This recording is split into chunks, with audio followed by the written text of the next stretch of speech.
That summer was supposed to be the one I'd remember for the rest of my life. Not because of anything amazing or wild, no epic parties or road trips, but because it changed how I see the world, how I think about safety, and what lies beneath the surface of small town America. I still can't believe it happened, but it did. This is the story of my summer break horror, the one I lived through and still can't explain. I was 19, just finished my freshman year at college, and back home in rural Indiana for the summer. My town wasn't big, maybe 3,000 people if you counted the surrounding farms, and most of the time, life there was slow and predictable. Summers were a mix of hot days, baseball games, fireworks on the 4th of July, and long nights sitting on porches or hanging out by the river. It was familiar, safe, normal, or so I thought. I was working at the town's only convenience store, the kind of place where everyone knows your name, and the weirdest thing that happens is someone leaving without paying for a pack of gum. The owner, a gruff but kind older man named Harold, let me handle the night shifts, mostly because I was dependable and he didn't want to hire anyone else. Those nights were usually quiet, the occasional trucker or late-night traveler stopping by for snacks or coffee. Nothing ever felt threatening, just the normal hum of summer in a small town. But one night in early July, things started to change. It was the kind of muggy evening where the air feels thick and you can almost taste the heat. I was closing up around 11 p.m., wiping down the counters when the door chimed and a man walked in. He was tall, thin, and wore a baseball cap pulled low over his face. His clothes were plain but worn, and his eyes were sharp, scanning the store like he was searching for something. He bought a bottle of water and a pack of cigarettes, then hesitated near the counter. "Can I ask you something?" he said, voice low. I nodded, a little uneasy. "Have you noticed anything strange around here? Any weird people, strange noises?" I blinked. "No, not really. Just the usual summer stuff." "Why?" He looked around, then leaned in. "There's been reports of people disappearing nearby. Campers, mostly folks who go out to the river or the woods and never come back." That hit me like a punch. I knew the river was popular for swimming and fishing, but I hadn't heard about anyone missing. "Where exactly?" I asked. "Out past Mill Creek, near the old logging trails," he said. "There's a spot people call Devil's Hollow. They say strange things happen there at night. Lights, noises, people disappearing without a trace." I laughed nervously. "Sounds like a campfire story." He gave me a grim smile. "You'd think so, but the sheriff's been investigating. People are scared." He paid and left without another word. I tried to shake off the encounter, but that night, when I got home, I couldn't sleep. The idea of people vanishing in the woods nearby gnawed at me. The next day, I told my friends at the diner. Some shrugged it off, others said they'd heard whispers, but didn't want to believe it. Curiosity got the better of me. A few days later, I convinced my friend Lisa to come with me to check out Devil's Hollow. We were both hesitant, but wanted to see if there was any truth to the rumors. We packed some flashlights, water, and snacks, and set off after dinner. The drive out was uneventful, the gravel roads twisting through dense forests and open fields. As we reached the edge of the hollow, the sun dipped below the horizon, leaving the sky a fading orange. We parked near an old, rusted gate with a faded sign warning of private property and no trespassing. The logging trails beyond were overgrown but still visible. Lisa looked nervous. "Maybe we shouldn't go in?" I shrugged. "Just a quick look. We'll be fine." We stepped into the woods. The air grew cooler immediately, the sounds of crickets and frogs filling the silence. The trees were tall and close, blocking most of the remaining light. We followed the trail for about 20 minutes, using our flashlights to cut through the darkness. Then we saw it. A faint glow coming from a small clearing ahead. It wasn't a campfire, no smoke, no flicker, just a steady, unnatural light pulsing softly. We exchanged uneasy glances but moved closer. In the middle of the clearing, there was a shallow pit surrounded by stones. The light seemed to be coming from inside. Lisa reached out to touch a stone, but I stopped her. Suddenly, a low hum filled the air, vibrating through the trees and our bodies. The light flared brighter, and I felt a wave of nausea wash over me. Lisa grabbed my arm. "Let's go." We turned to leave, but the path behind us was gone, swallowed by thick vines and shadows. Panic set in. We tried to retrace our steps, but the forest seemed to shift, trees moving or closing in. Every direction looked the same.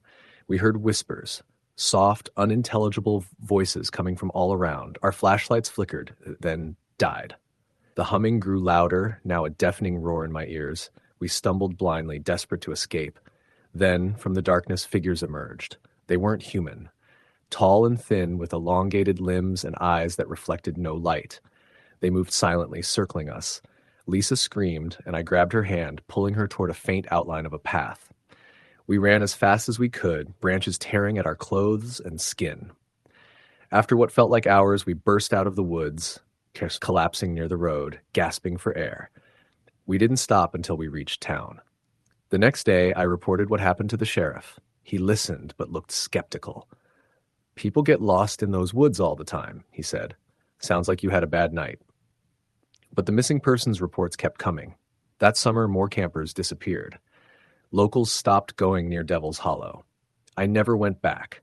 And sometimes when the wind blows just right, I swear I hear that low humming again. Story the end. The summer after my senior year of high school was supposed to be the best time of my life. I had plans with my friends, a part-time job lined up, and the whole summer stretched out in front of me like an open road. We all talked about road trips, parties, and just living without any rules for 2 months.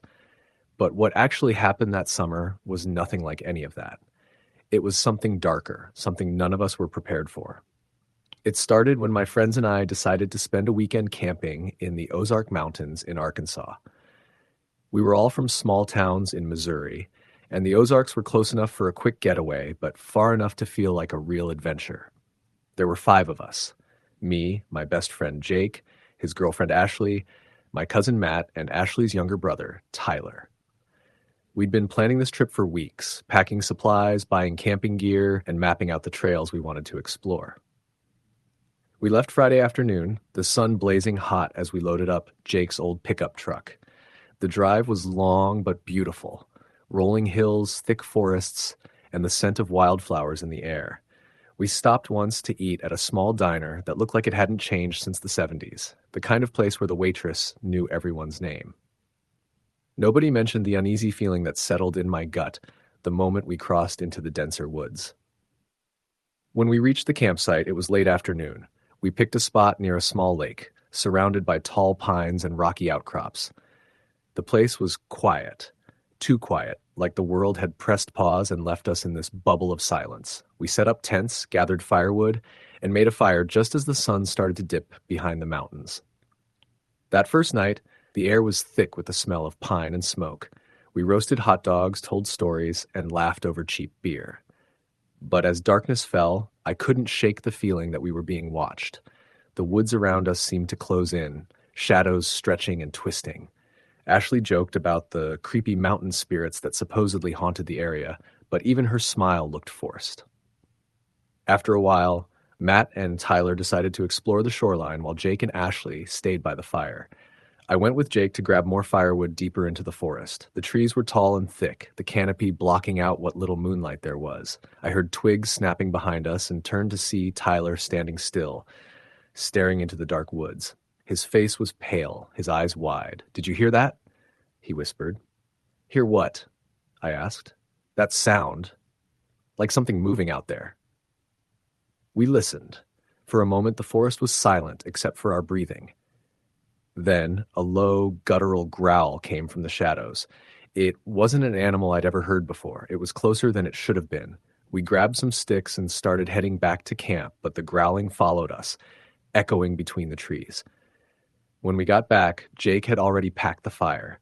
Ashley was huddled under a blanket, eyes darting around nervously. "We should leave," she said quietly.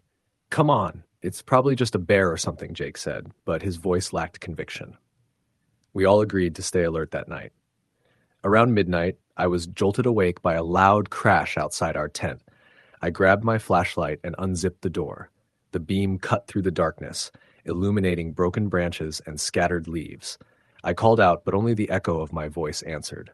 Then I saw it, footprints in the mud, too large to be any animal I knew. The next morning, Tyler was missing. We searched frantically, shouting his name, combing the woods and shoreline. No sign of him. His belongings were still in the tent, but the tent flap was shredded as if something had clawed its way inside. We called 911, but reception was spotty and the nearest ranger station was miles away. Over the next 2 days, strange things kept happening. Our food disappeared, tents were torn, and every night we heard footsteps circling the camp. Shadows moved just beyond the tree line, watching us. Matt swore he saw a figure standing on a ridge, silhouetted against the sunrise, but when he tried to approach, it vanished. Fear settled deep in our bones. On the third night, Jake suggested we leave immediately, but it was pitch black and the truck wouldn't start. We had no choice but to stay. Around 3 a.m., I woke to the sound of whispering voices outside. I peeked through the tent's mesh window and saw shadowy figures moving between the trees. Their shapes were distorted, like reflections in broken glass. I froze as one turned directly toward me, eyes glowing faintly red. I screamed, waking the others. We packed up as fast as we could and started hiking toward the main road, guided by the weak glow of our flashlights and the distant hum of traffic. The woods seemed to close behind us, the whispering voices chasing our every step. After what felt like hours, we finally broke through the trees and saw the highway lights. Relief washed over us, but when we turned back, the forest looked alive, watching. Tyler was never found. We never went back to the Ozarks. That summer changed everything. Story the end. The summer break after my junior year of college was supposed to be a simple, quiet escape, a chance to recharge before the chaos of senior year. My parents owned a small cabin near the outskirts of the Appalachian Mountains in rural West Virginia, a place I'd visited as a kid but hadn't been back to in years. The idea was to spend the whole summer there, maybe get a little writing done, and enjoy the solitude. I arrived in late May, hauling my bags through the narrow dirt road that wound between towering pines and thick underbrush. The cabin was rustic but cozy. Creaky wooden floors, a stone fireplace, and windows that framed the dense forest outside. It was a world away from campus, no cell service, and barely any electricity. Perfect. The first few days were peaceful. I settled in, went for hikes, and started unpacking some old notebooks I had found in the cabin's tiny library. The air smelled of pine needles and fresh earth, and the sun filtered softly through the canopy. At night, the forest was alive with crickets and distant owl calls. I felt like I had stepped back into another time. About a week in, things started to feel off. It began with small sounds, footsteps on the porch when I was sure I was alone, the faint creak of the front door. At first I thought maybe it was just animals or the wind, but it became too deliberate. One night, while reading by candlelight, I heard a low scratching noise coming from outside the window. When I looked out, all I could see were the shadows of trees, but the feeling that something was there just beyond the glass made my skin crawl. I chalked it up to cabin fever, telling myself I was imagining things. But then, on a mid-June afternoon, while I was exploring a trail deeper into the woods, I found a strange arrangement of stones. They were stacked carefully in a circle, each rock marked with what looked like crude symbols carved into the surface. The whole formation was barely big enough to sit inside, and the ground around it was disturbed, like something had been recently buried there or uncovered. I snapped a few pictures on my phone, but no signal meant I couldn't check what the symbols might mean. I shoved the stones with my foot, and that's when I saw it, just beneath the edge of the circle, a human finger bone, yellowed and dirty. I nearly threw up right there. My first thought was to call someone, but there was no way to get a signal. I decided to head back to the cabin, the bone feeling like a weight in my stomach. That night, sleep was impossible. I kept hearing whispers outside, so faint I couldn't make out words, but they seemed to circle the cabin. Every time I peeked outside, there was nothing but shadows and the rustle of leaves. The next morning, I found more stones, carefully placed along the path leading to the cabin. It was like something or someone had left a trail. I told myself to stay calm. Maybe some local kids had been playing a prank. But the more I thought about it, the more I realized this felt wrong, like the forest itself was warning me. A few days later, my friend Claire came to visit. She was a city girl, not used to the woods, but excited to escape for a few days. We spent the day hiking and swimming in a nearby creek. That night, as we sat around the fire, Claire confessed she felt like we were being watched. I nodded. I'd felt the same for weeks. We tried to laugh it off, but the uneasy feeling settled deep. That night, something happened I'll never forget. I woke up to the sound of low chanting, words in a language I didn't recognize, coming from somewhere just beyond the trees. The moon was full and bright, but when I looked out, I could barely see anything but shifting shadows. Claire was awake too, gripping my arm, her face pale. We stayed inside the cabin, locking the doors and windows, listening as the chanting grew louder, then faded away by dawn. The next day, Claire refused to stay. She packed her things quickly and left, but I was trapped. The roads were muddy from a recent rain, and my car was stuck at the bottom of the hill. I was alone again. Over the next week, the strange things intensified. Objects moved on their own. A chair pushed over in the middle of the night. My notebooks scattered across the floor. I found strange drawings carved into the wood of the porch, symbols matching the stones in the clearing. One afternoon, desperate for answers, I hiked back to the stone circle. This time, the ground inside was freshly disturbed. I found a small, weathered box buried just beneath the dirt. Inside were old photographs, all black and white, of people with hollow eyes, faces scratched out. I felt like I was stepping into a nightmare. That night, I didn't sleep. The chanting returned, louder than ever, echoing through the trees. I wanted to leave, but the cabin seemed to be holding me there, the forest closing in like a trap. Suddenly, the front door slammed open. A cold wind blew through the room, extinguishing the candles. I grabbed my jacket and ran into the woods, not looking back. I spent the night stumbling through the darkness, guided only by the weak light of my phone's flashlight. I heard footsteps behind me, slow, deliberate, getting closer. I never saw who or what it was, but I ran until I collapsed near the edge of the road. The next morning, a couple driving by found me, disoriented and covered in scratches. They helped me to a nearby town, and I called my parents, who came to get me. I never went back to that cabin. Some say the forest near those mountains is cursed, that it's a place where the veil between worlds is thin. I don't know what I encountered that summer, but it changed me. Even now, years later, I can't shake the feeling that something still watches from the woods. Story the end. The summer of 2018 was supposed to be the best summer of my life. I was 19, freshly graduated from high school, and ready to enjoy those few months of freedom before heading off to college. My best friends, Emily, Jake, and Sarah, and I had planned a week-long trip up to a cabin my uncle owned near Lake Superior in northern Minnesota.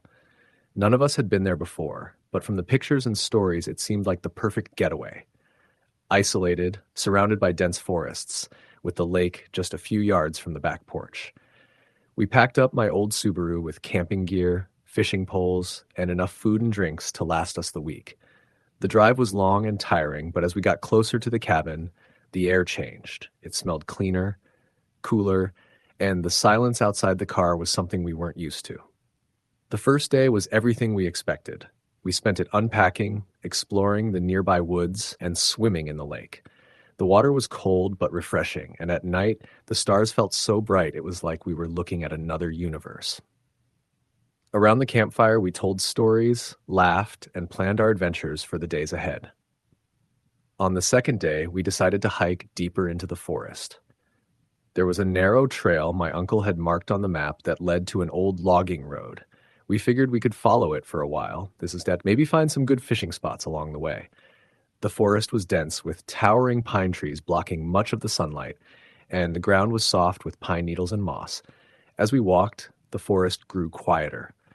The usual sounds of birds chirping and small animals scurrying were absent, replaced by an eerie stillness that made my skin crawl. Emily joked that we had entered the silent zone, but I couldn't shake the feeling that we were being watched. After about an hour, we came across a small clearing with an old, rusted metal sign nailed to a tree. The paint was faded, but I could just make out the words, "Private property, no trespassing." None of us remembered seeing that on the map. Jake suggested we turn back, but Sarah was curious and wanted to see where the trail went. Against my better judgment, we kept moving forward. We hadn't gone much further when the trail disappeared altogether, swallowed up by thick undergrowth. The trees pressed in closer, their branches twisting in unnatural ways. Suddenly, Jake stopped and pointed at something in the distance. There, partially hidden behind a fallen log, was what looked like a small, dilapidated cabin. It wasn't on any of the maps, and my uncle had never mentioned it.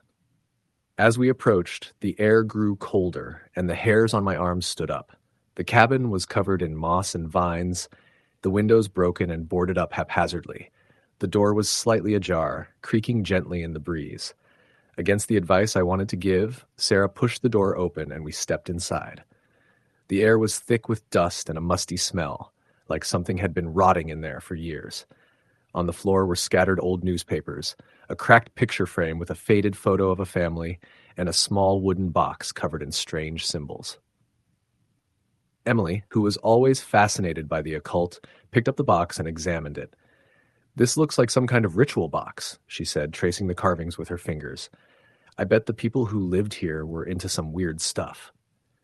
I wanted to leave, but curiosity got the better of me. Suddenly, a loud thud came from upstairs, followed by the sound of footsteps pacing back and forth. We froze, staring at each other in panic.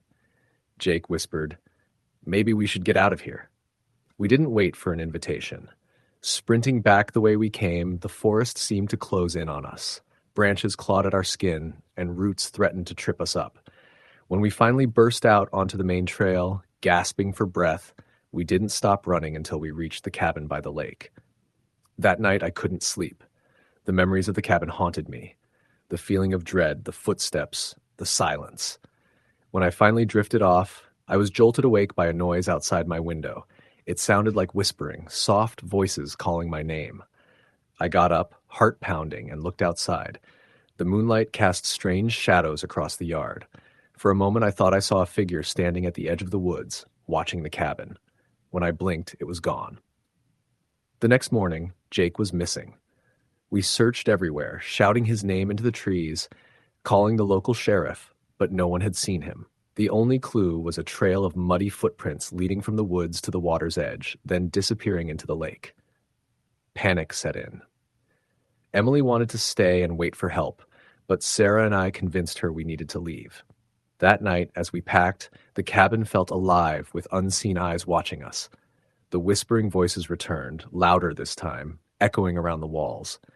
When we stepped outside, the air was thick and heavy, and the woods seemed to pulse with a dark energy. The moon reflected off the lake's surface, but the water looked black and oily, as if something was lurking beneath. We drove away that night, the car filled with silence and fear. Jake was never found. Years later, I still think about that summer, the cabin, the strange voices, and the feeling that something followed us back from those woods. Every now and then, late at night, I swear I hear whispering outside my window, calling my name. Story.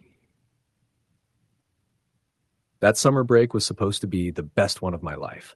I was 18, freshly graduated from high school in a small town in Ohio, and the world suddenly felt huge and full of possibilities.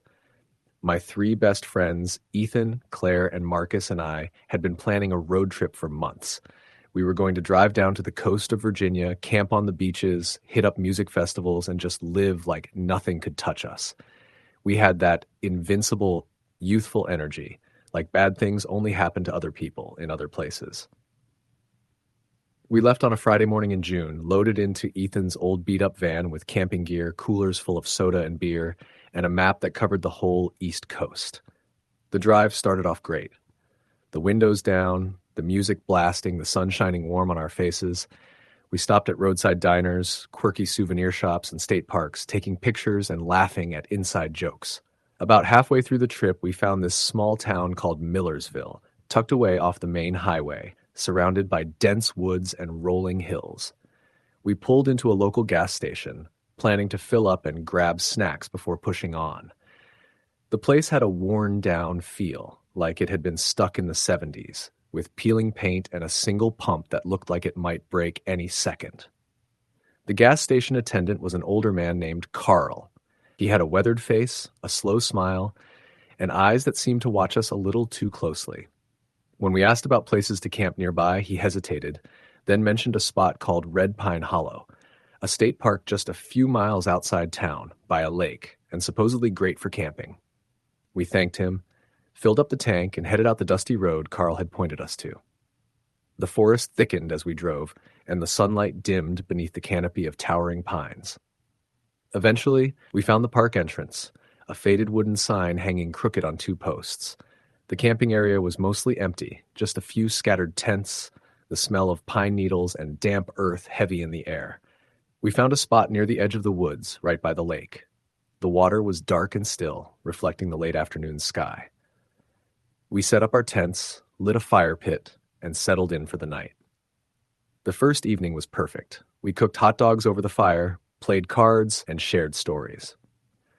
As the sun set, the sky turned a deep purple, and the stars came out like glitter thrown across black velvet. The lake was calm, the only sounds the crackling fire and the occasional call of a night bird. But then we started noticing things. At first it was subtle, little sounds from the woods just beyond the light of our fire. Branches snapping, leaves rustling, faint whispers that could have been the wind. Claire said she thought she saw a shadow moving between the trees, but when we looked, nothing was there. Later that night, I woke up to the sound of footsteps crunching on the gravel path near our tents. They were slow, deliberate, and circling around us. I whispered to the others, but Ethan just shook his head, saying it was probably an animal. The next morning, we found strange marks on the ground. Deep, claw-like scratches gouged into the earth around our campfire. None of us could explain them. That afternoon, we went swimming in the lake. The water was cold and refreshing, but Claire said she felt something brush past her beneath the surface. We joked that it was a fish or maybe a log, but the mood had changed. The easy joy of the trip was fading into unease. That night, around midnight, things got worse. We were sitting around the dying fire, quiet and tired, when the fire suddenly sputtered and went out. The woods around us went pitch black, and then we heard it, the slow, heavy footsteps again. They circled the camp, coming closer to the tents, stopping just outside the glow of our flashlights. Suddenly, Marcus screamed. We spun around to see him pointing toward the trees, where a tall, gaunt figure stood just beyond the firelight. Its eyes seemed to glow faintly in the dark. It didn't move, just watched us. We grabbed what we could and ran to the van, slamming the doors and locking them. The figure stayed at the edge of the trees, silent and unmoving. The next morning, we packed up and left Red Pine Hollow without saying a word. We didn't talk about what we'd seen or heard, but the fear lingered between us. Back home, I tried to shake off the memory, but sometimes when the wind howls outside at night or the shadows seem too long, I remember those eyes watching us in the woods and the footsteps that never stopped. That summer break was supposed to be about freedom. Instead, it was a reminder that some places keep secrets, and some nights are darker than the night itself. Story the end. The summer after my senior year of high school was supposed to be nothing but freedom and endless nights with my friends. We lived in a small town in Pennsylvania, quiet, surrounded by forests, farms, and the occasional abandoned house. The kind of place where nothing much happened, but everyone knew everyone else's business. My best friend Tyler and I had been talking for months about how we wanted to do something memorable before college took us in different directions. We weren't looking for parties or big crowds. We wanted to get away, just the two of us, somewhere off the grid, away from all the noise and responsibilities. One night, Tyler called me out of the blue. "Jake, you remember that old cabin out by Hollow Creek? The one that's been empty forever?" I did. It was a crumbling little place, deep in the woods, about a 20-minute drive from town. Nobody went near it because of the stories. Supposedly, a family had lived there decades ago but vanished without a trace. Since then, the cabin had been left to rot, covered by vines and surrounded by thick woods. Tyler's voice had this edge, excited but also nervous. "I'm thinking we camp out there for a couple nights. Just us, the woods, and the stars. What do you say?" I hesitated at first. The stories about that place always gave me the creeps. But the idea of getting away from everything, of having one last real adventure before college, was too good to pass up. "All right," I said, "let's do it." The following Friday, we loaded up Tyler's old Jeep with camping gear, sleeping bags, food, flashlights, and some beers we weren't supposed to have.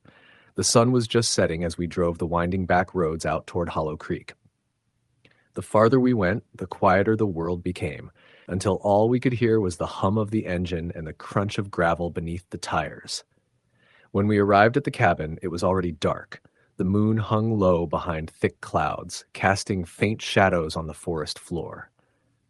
The cabin looked even worse than I remembered. The wooden walls sagged, the roof was missing shingles, and the front door hung off one hinge. We set up our campfire just outside, arranging logs around the flickering flames.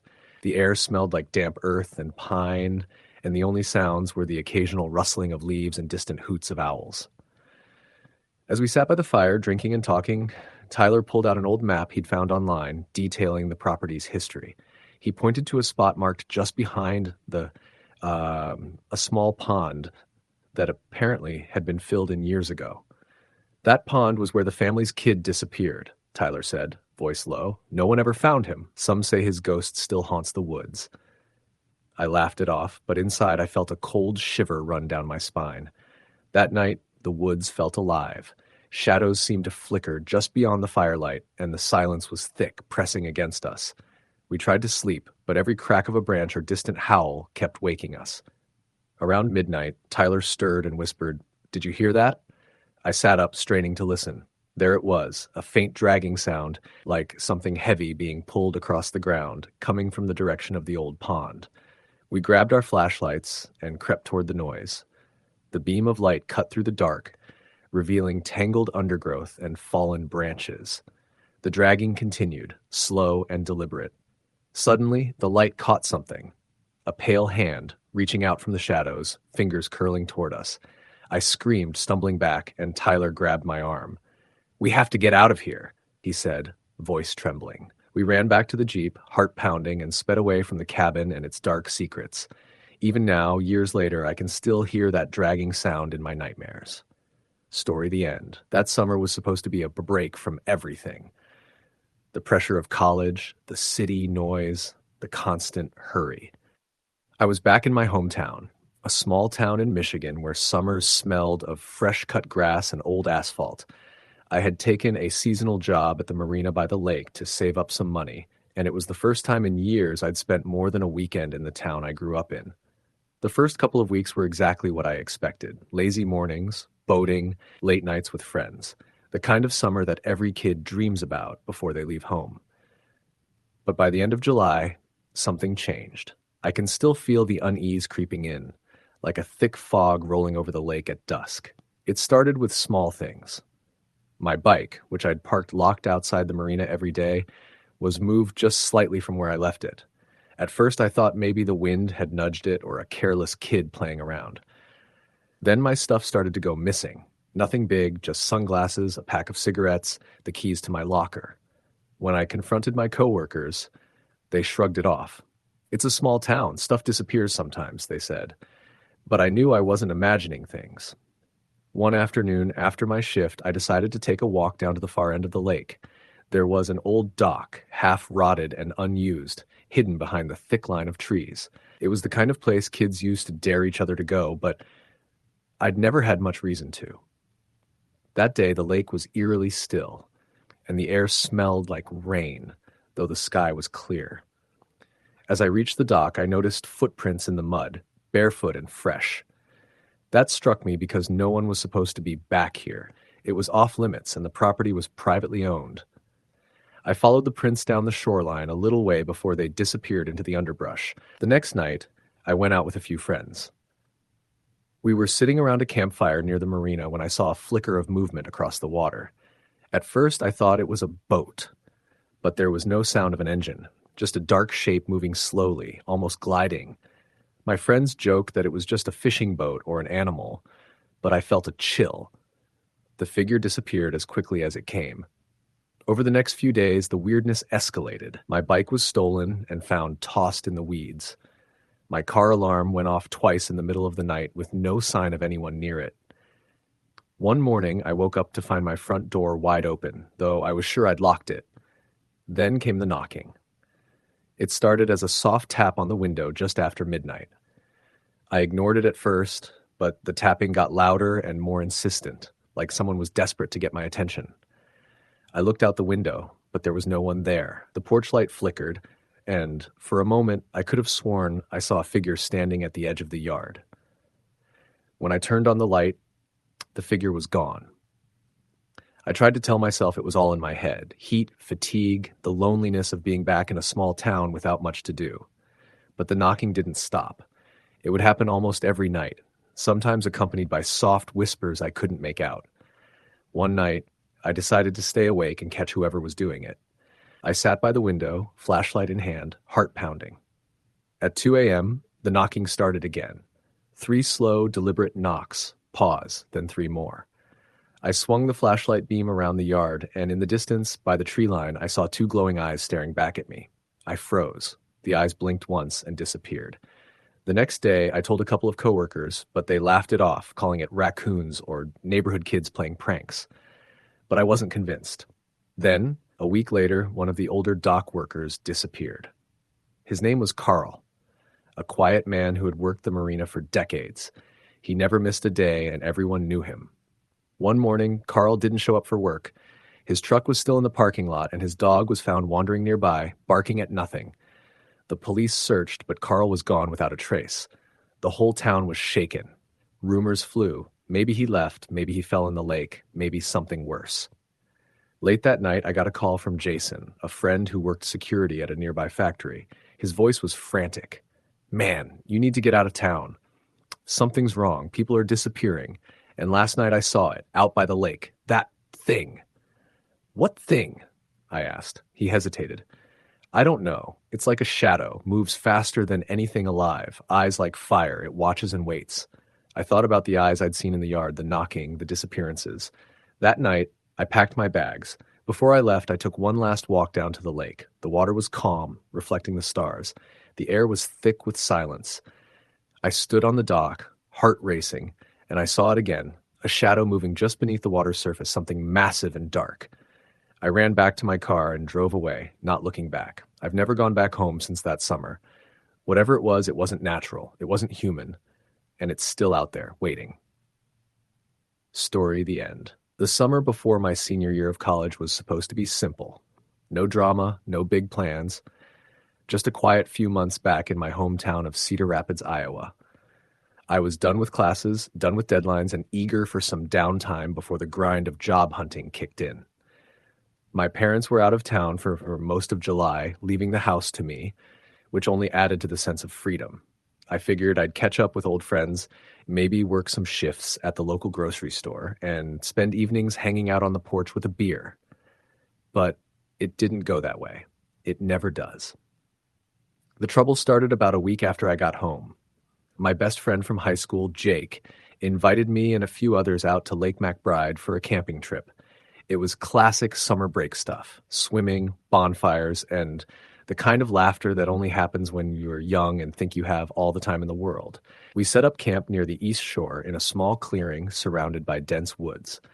There were 7 of us: Jake, me, Sarah, Mike, Lindsay, Eric, and Olivia. We pitched tents, collected firewood, and spent the afternoon swimming in the lake, the water cool and clear under the blazing sun. At night, the sky stretched endless and black, studded with stars brighter than I'd seen in months. On the second night after the fire died down, we sat in a circle sharing stories, some silly, some serious. It was around midnight when Jake mentioned the old Milligan house. "You guys ever hear about that place?" he asked, eyes glinting in the firelight. The Milligan house was an abandoned farmhouse a few miles from the lake, notorious in town for being haunted, or so the stories went. Back in the 1940s, the Milligans had been a large family, and one summer night, the father had disappeared without a trace. His wife and kids were found dead inside the house, but no sign of him ever surfaced. The house had been boarded up and left to rot ever since. "Haunted, right?"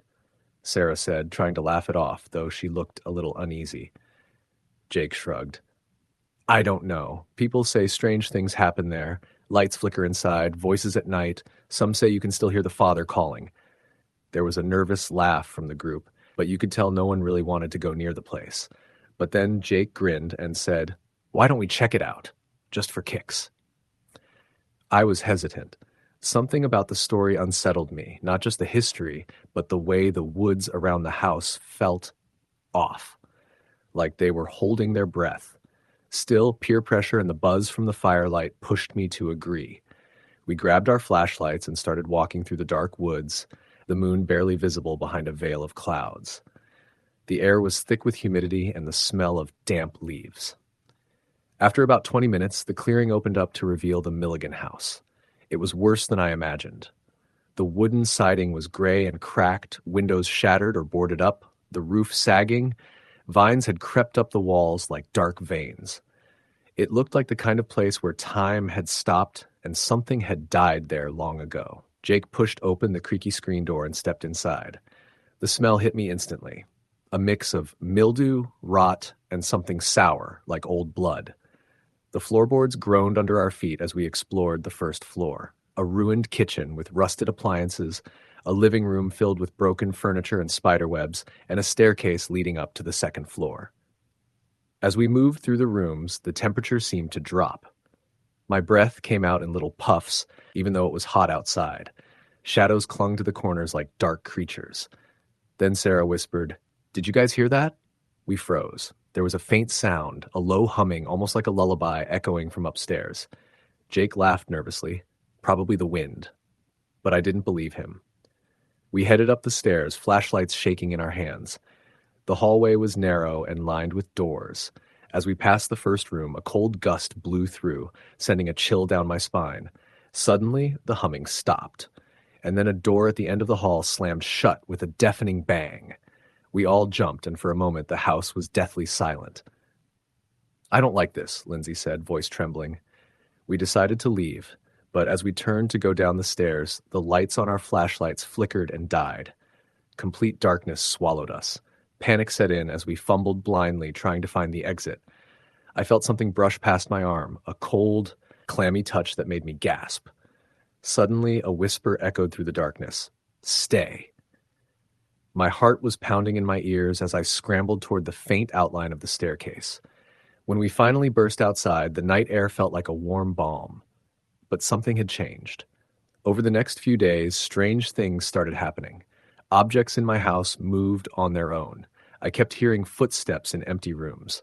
My phone would ring, but when I answered, no one was there. Jake stopped answering his calls. One night, I woke to the sound of someone knocking on my bedroom window. When I looked outside, there was nothing but the dark silhouette of the trees. Then one evening, I got a text from Jake.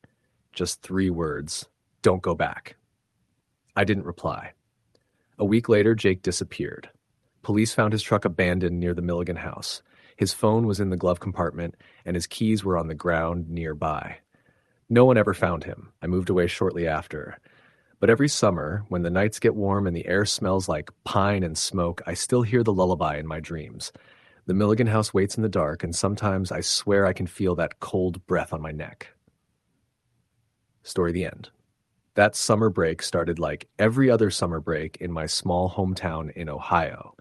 The air was thick with humidity, the nights were alive with the chorus of crickets, and the days were endless stretches of sunshine and heat. I was 17, freshly graduated from high school, and eager for the kind of freedom that only a summer away from classes and responsibilities could bring. Most of my friends had left for internships, summer jobs in bigger cities, or family vacations. I, however, was staying behind. Not because I didn't want to leave, but because my family had just gone through a tough year and money was tight. So I settled for working part-time at the local hardware store and spending my evenings with my best friend, Tyler. Tyler and I had grown up together in this town, the kind of place where everyone knew everyone else, and the biggest news was usually who'd won the Friday night football game or what new kid had moved into the neighborhood.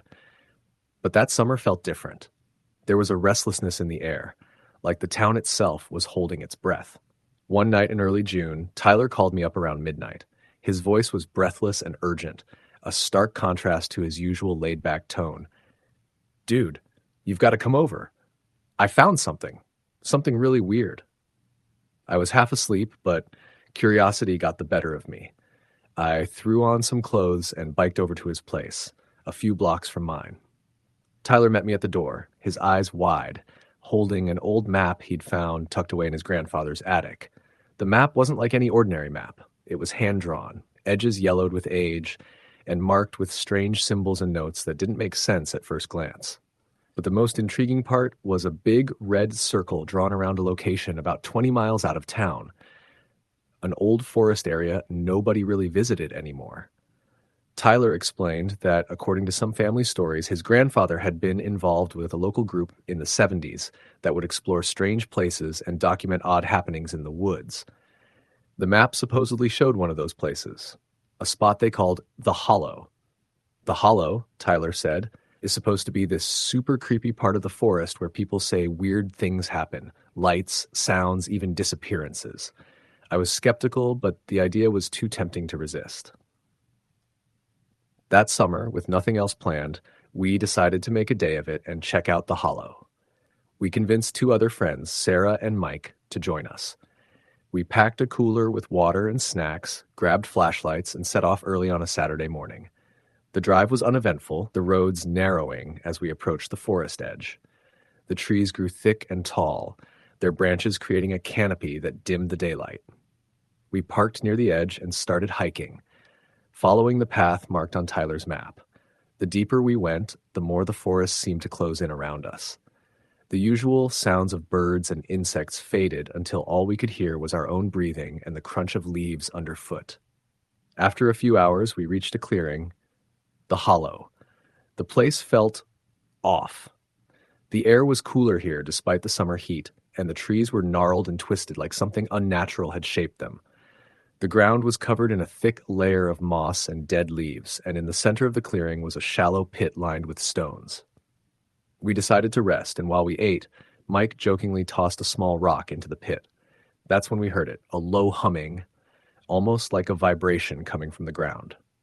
At first, we thought it was just our imaginations, but the humming grew louder and then stopped abruptly.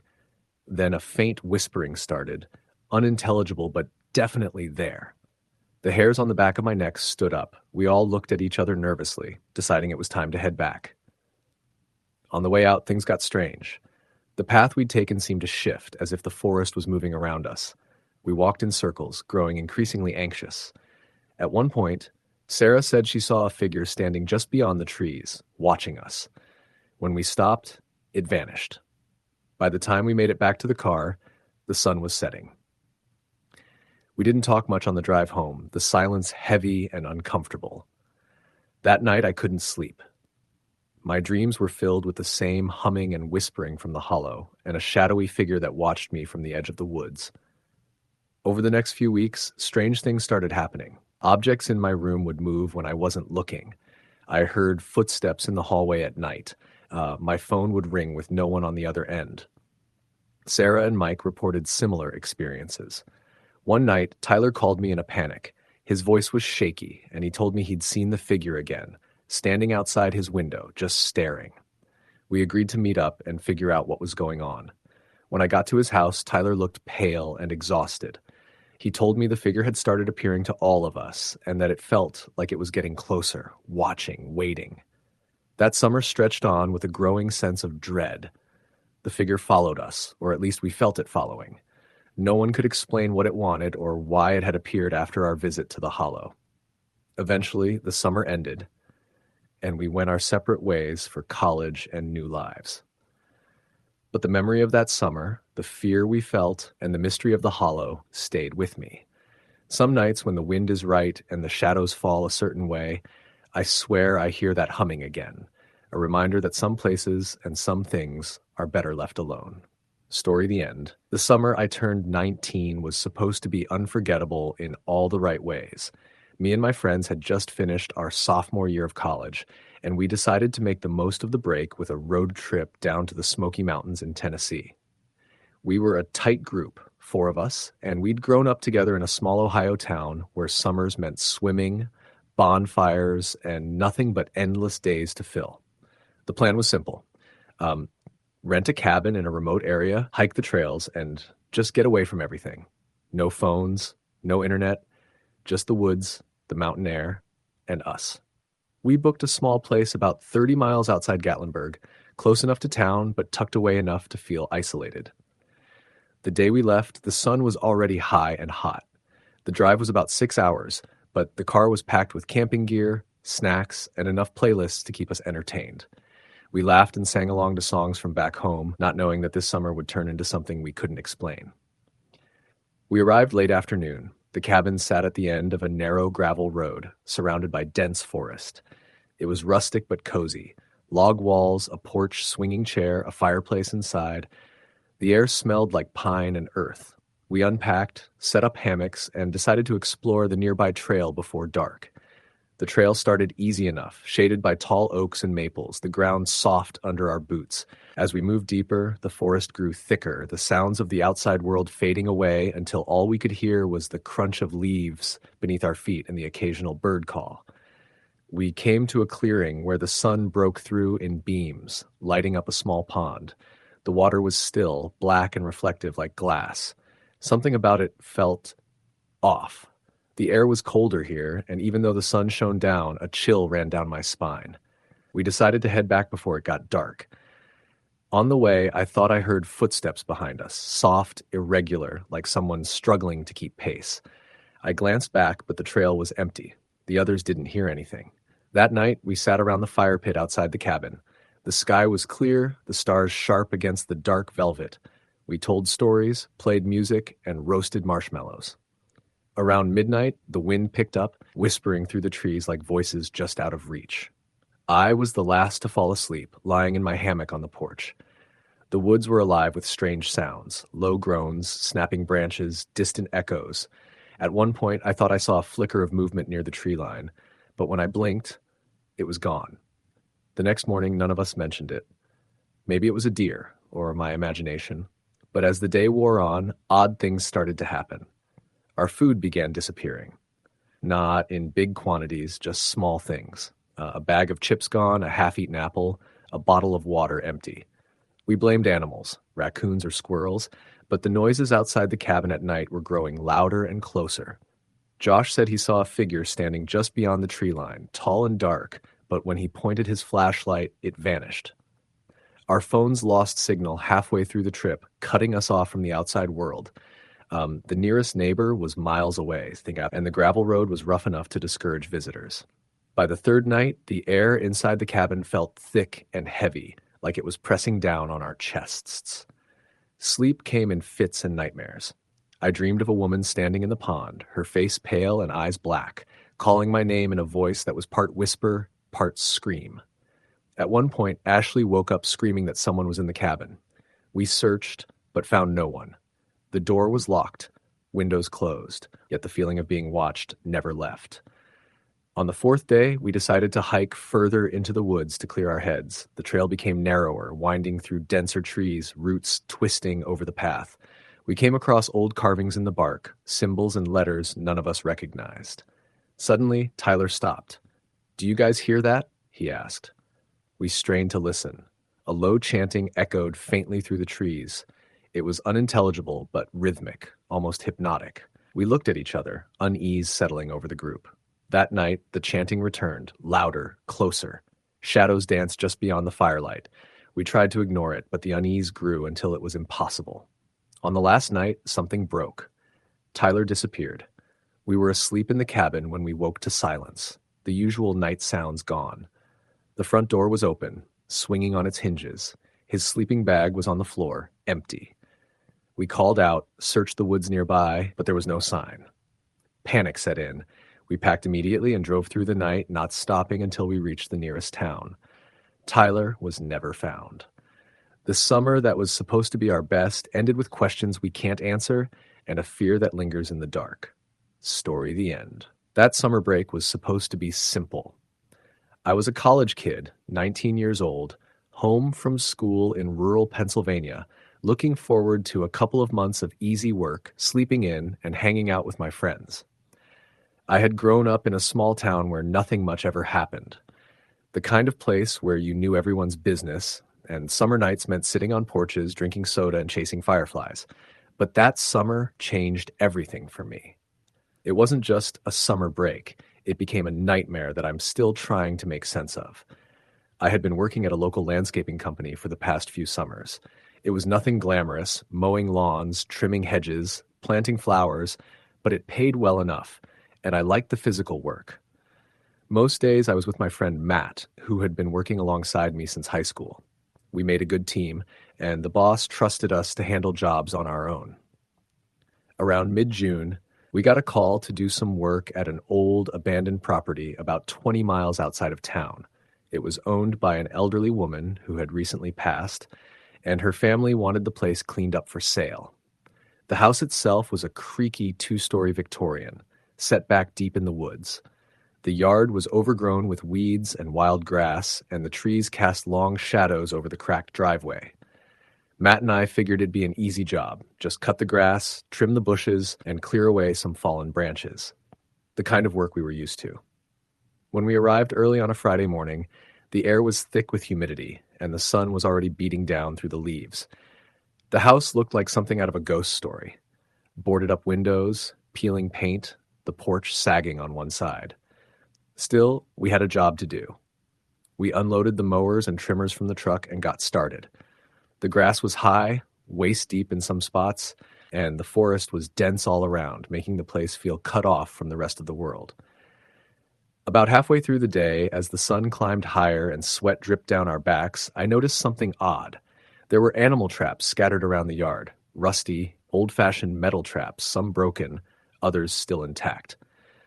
I pointed them out to Matt. "Probably just some hunters trapping raccoons or possums," he said, shrugging. But the traps seemed out of place, too many and arranged almost like a crude perimeter. We kept working, but as the day wore on, the feeling of being watched settled over me. Matt joked about us getting jumpy from the isolation, but I couldn't shake the unease. That evening, we packed up, tired and ready to head home. As we drove away down the gravel road, I looked back at the house silhouetted against the sunset, and for a moment I thought I saw a figure standing on the porch. Matt laughed when I mentioned it. "You're seeing things, man. It's just the light." The next morning, we arrived early again. The plan was to finish the yard and clear some debris around the back. While mowing near the edge of the woods, I noticed strange marks on the trees, deep scratches, almost claw-like. Matt came over, frowning. "Looks like something big was here," he said. We kept working, but the woods felt alive with sounds, rustling branches, distant howls, and what I swear were whispering voices carried by the wind. By noon, we had cleared most of the lawn, but then Matt stopped and pointed to the edge of the forest. "There's something moving in there," he said. I grabbed my phone to take a picture, but the battery was dead. Odd, since I had charged it fully the night before. We called out, but there was no answer. Suddenly, a low growl rumbled through the trees. We both froze. Out of the underbrush stepped a large animal, but not like any I'd ever seen.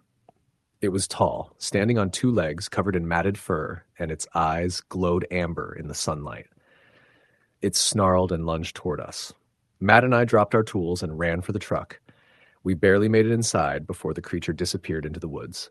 Shaken, we called the boss to report what happened. He laughed it off. "Probably just a bear or a wild dog," he said. But the next day, news came in. 2 hikers were missing near those same woods. Over the following weeks, more people disappeared. Campers, hunters, teenagers sneaking off to party. The town was gripped with fear. One night, Matt didn't show up for work. I found his phone by the roadside near the property, smashed and abandoned. After that, I quit the job. I never went back to that place. Sometimes, when I'm driving through those woods, I see glowing eyes watching from the trees. I don't know what it was. Maybe a wild animal, maybe something worse.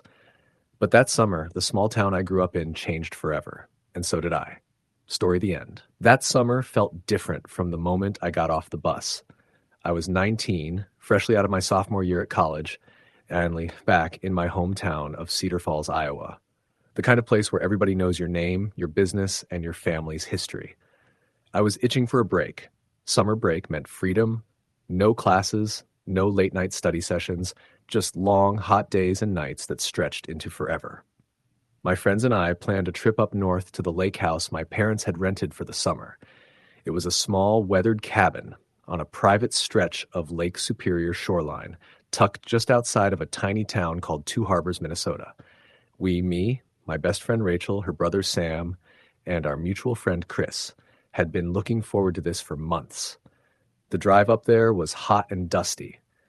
As we pulled into the gravel driveway, the smell of pine and fresh water hit me, and I felt the usual relief wash over me. The cabin was old but sturdy, with a front porch big enough for all of us to sit and watch the sun dip below the horizon. No internet, limited cell service, just us and the wilderness. The first couple of days were idyllic, swimming in the lake, hiking the trails, fishing off the dock, laughing late into the night around the campfire. We left behind the noise of the city and the pressure of school. It felt like time had slowed down, like the world was holding its breath. But by the third night, things started to change. We were sitting around the fire after dinner, the stars shining bright overhead, when Rachel suddenly stopped mid-sentence. Her eyes were fixed on the edge of the tree line. "Did you hear that?" she whispered. I cocked my head, but all I heard was the crackling fire and the occasional call of a loon across the lake. "I don't hear anything," I said. Then came the footsteps, soft, deliberate, moving through the underbrush just beyond the clearing. Sam grabbed a stick, standing up. "Probably just a deer," he said, trying to sound confident, but his voice trembled. Chris shone his flashlight toward the trees, the beam slicing through the darkness. Nothing moved. The footsteps stopped. We sat frozen for a while, tension thick in the air. Then the wind shifted, and I caught a scent, smoky like burning wood mixed with something else. Something metallic. We joked about the stories we'd heard growing up about the woodsman who supposedly haunted this area, but none of us really believed them. That night, as I lay in bed, I heard it again. The footsteps, closer this time, circling the cabin. The screen door creaked as if someone had brushed against it. I told myself it was the wind or an animal, but sleep wouldn't come. The next day, we found strange markings carved into the bark of several trees near the shore. Symbols none of us recognized. Zigzags and circles, arranged in patterns that felt deliberate. Chris tried to brush it off. Probably some kids messing around. But I wasn't so sure. Late that afternoon, Rachel and I went for a swim while the guys fished farther down the shore. As we floated in the cool water, I spotted a figure standing on the far edge of the beach, half hidden in the shadows. "Rachel, do you see that?" I said, pointing. She squinted. "What?" "No one's supposed to be here." The figure didn't move. It just watched us. Suddenly, it vanished behind the trees. We hurried back to the cabin, heart pounding. That evening, the atmosphere felt heavy. The usual laughter was replaced by uneasy silences. We all knew something was wrong. Around midnight, the power flickered. The cabin was equipped with a small generator, but it died, plunging us into darkness. Then came the knocking. Soft at first, then harder, like someone pounding on the door. Sam and Chris grabbed flashlights and opened the door, but there was no one there. Just the woods, silent and waiting. Rachel insisted we all stay in the living room together. None of us wanted to sleep, but exhaustion finally took hold. I dreamed of the figure from the beach, tall, shadowy, faceless, standing at the water's edge, beckoning me. When I woke, Rachel was gone. I called out, but only silence answered. Panic set in. We searched the cabin and the immediate woods, shouting her name. Nothing. Hours later, the police arrived. They took our statements but found no sign of Rachel. The days that followed were a nightmare. We tried to carry on, but every sound, every shadow set our nerves on edge. On the third night, Sam disappeared. I was alone with Chris, the cabin feeling smaller, suffocating. We barricaded the doors and windows, but the sounds persisted. Whispers outside, footsteps circling, scratching on the walls. At dawn, Chris vanished. I was alone. I packed a bag and left, running through the forest, the sun rising behind me. When I reached the town, the locals looked at me with pity and fear. The police search found nothing. No footprints, no signs of struggle. Rachel, Sam, Chris, none of them were ever found. That summer changed everything. Sometimes I still hear footsteps behind me or catch a glimpse of a shadow just beyond my sight. I don't know what happened at that lake house, but I know I'm lucky to have escaped. And I'll never go back. Story the end.